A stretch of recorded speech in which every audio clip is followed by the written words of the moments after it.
is make or break time for Donald Trump. By Monday, the former president must post the bond for the full amount of the $454 million civil fraud penalty that he owes. And if he doesn't, New York Attorney General Letitia James could start trying to seize his bank accounts and properties. Trump's legal team says it's almost impossible to secure that amount of money. But on his social media platform, Trump's been bragging that he actually has almost $500 million in cash on hand. Okay. Then you got also happening this Monday. We will likely find out when Donald Trump's criminal hush money trial will begin. One of the key witnesses in that trial, to that case, joins us now, Donald Trump's former personal attorney, Michael Cohen. He is the host of podcast Mea Culpa and Political Beatdown. He's also the author of Revenge, How Donald Trump Weaponized the U.S. Department of Justice Against His Critics, and Disloyal, a memoir. You're a busy man, Michael Cohen. I know, right? I'm so impressed with myself. Well, dang, you write another book yet? You got two podcasts, two books. Two podcasts, two books. I know. We'll work on the third book. We'll do a trilogy. Well, let's the trilogy of terror. Let's talk about the third book, because there's big things happening on Monday. Specifically, I'm particularly interested in this question of whether or not, Michael, he's able to come up with the bond. Both, is he able to come up with it, and how does he come up with it? What do you think happens?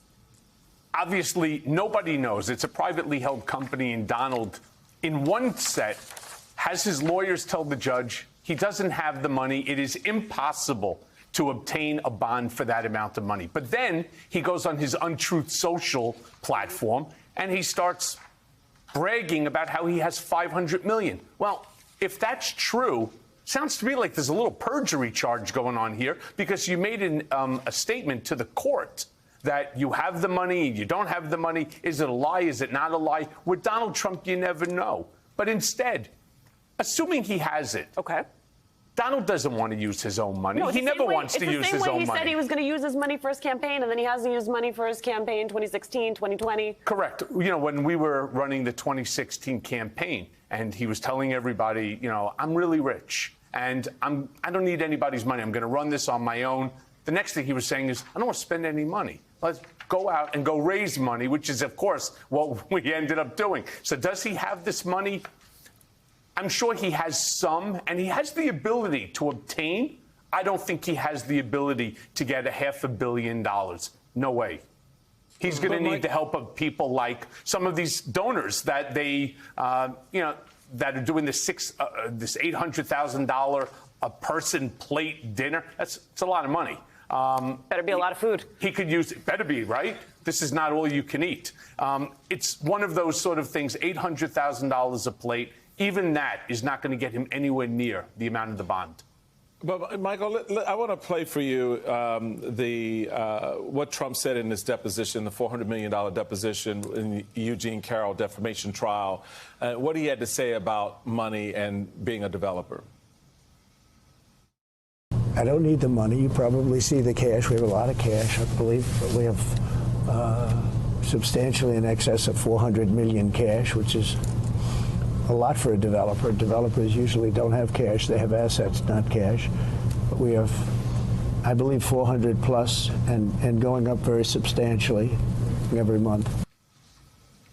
Okay, so that's one scenario he wants to paint for us. But then there's this new development talking about, okay, he doesn't need the money, you know, he's got a lot of cash. Truth Social apparently could go on the market, could be on the stock exchange.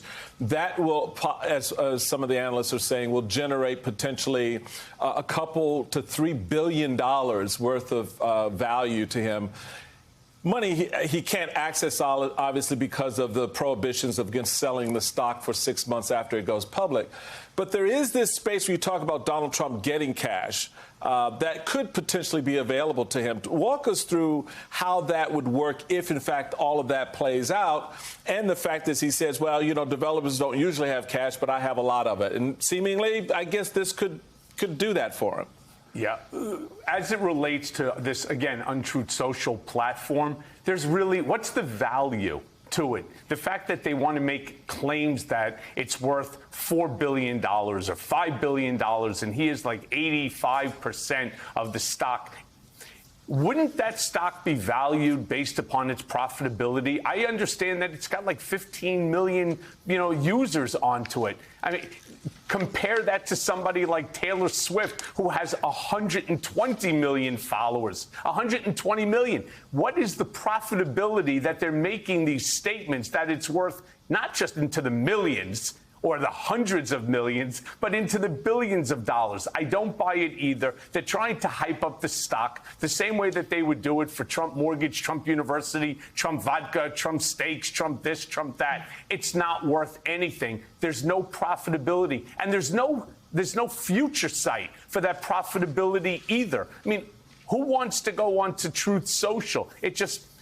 It's nonsense, and I don't think that anybody's going to take the stock as an advance for cash. I mean, you named all of the things that Donald Trump has put his name on in the past, and you note that you believe that they're inflating the numbers.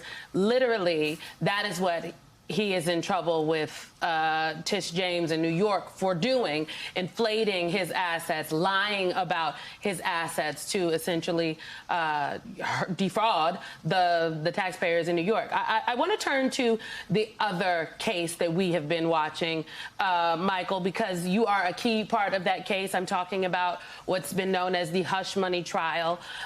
This case was supposed to start on Monday. Now on Monday, there's going to be a hearing. We have seen footage of you, of Stormy Daniels going into Alvin Bragg's office, the Manhattan DA, for these meetings. I know that you are limited in what you can say, but tell us something about the preparations for Monday. Are we going to see you in this hearing?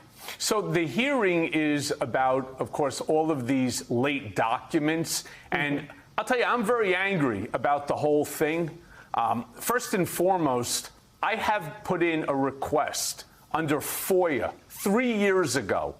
And originally, and I write about this in the book, Revenge, originally they stated that there are no documents that are relevant to your request. Well, I had 3 or 4 documents. I turned them over to my attorney, this guy, Mark Zaid, who does this. I mean, he's really the best at it. And next thing you know, about 3 months later, they claim, oh, we're sorry, we made a mistake. There's 486,000 documents, all right? 3 years later, not a single document until about 2 weeks ago. I get 32 documents from them. Other than that, it's been absolute silence. Donald puts in a request in January, and 6 weeks later, all of a sudden there's like 130,000 or 173,000 documents that are being turned over. I'd like to know what's going on. I'd like to know what's going on with the SDNY, which is problematic. I'd like to know what's going on at the DOJ. What's going on here? Those documents belong to the people, and they should have been released under FOIA, because I'll tell you what those documents are going to show.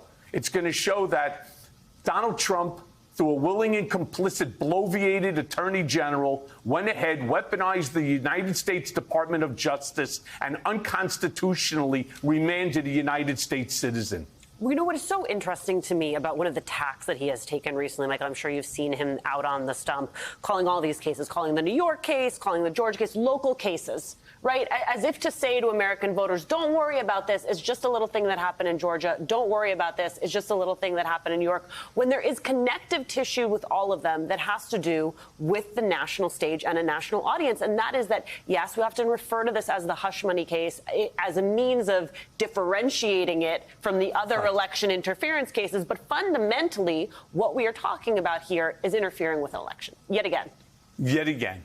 I mean, but look, Donald needs to win, and he needs to win by any means necessary, and he will do anything. And that's what brings, if we can go back to, for example, the bond, that's what I keep yelling about again and again and again to the American people.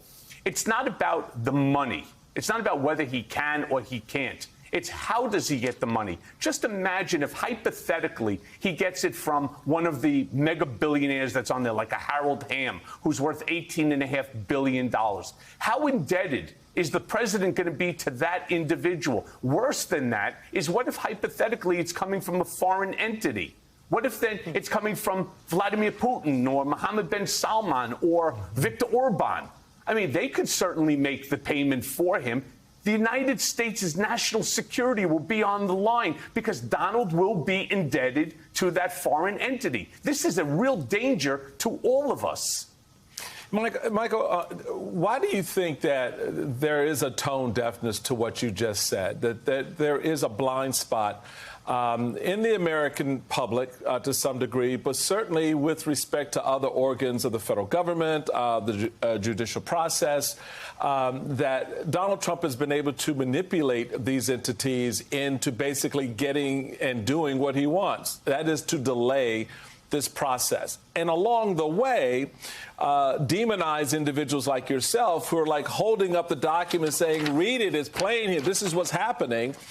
Speak to a little bit of what's happening in that space and why is it so difficult, despite your connection to all of this and your revelations from all of this, that it's not just landing the way it possibly or probably should? Because what Donald Trump has taught the American people is that with money, you can fight this system. You can delay the system ad infinitum. I mean, and the problem is people are afraid of him. The judges are afraid of him. I mean, even, for example, the response by Judge Furman in regard to the release of me from supervised release, which was actually blessed. It was blessed by the Department of Probation. They're afraid of him for whatever reason. I don't know. I have been yelling, again, since 2018, when I said Donald Trump is a fraud, he's a con man. And so I was right when I said that if he lost the election in 2020, there'd never be a peaceful transfer of power. I was right again when I said that he overvalued his assets and undervalued them for tax purpose. I was right again.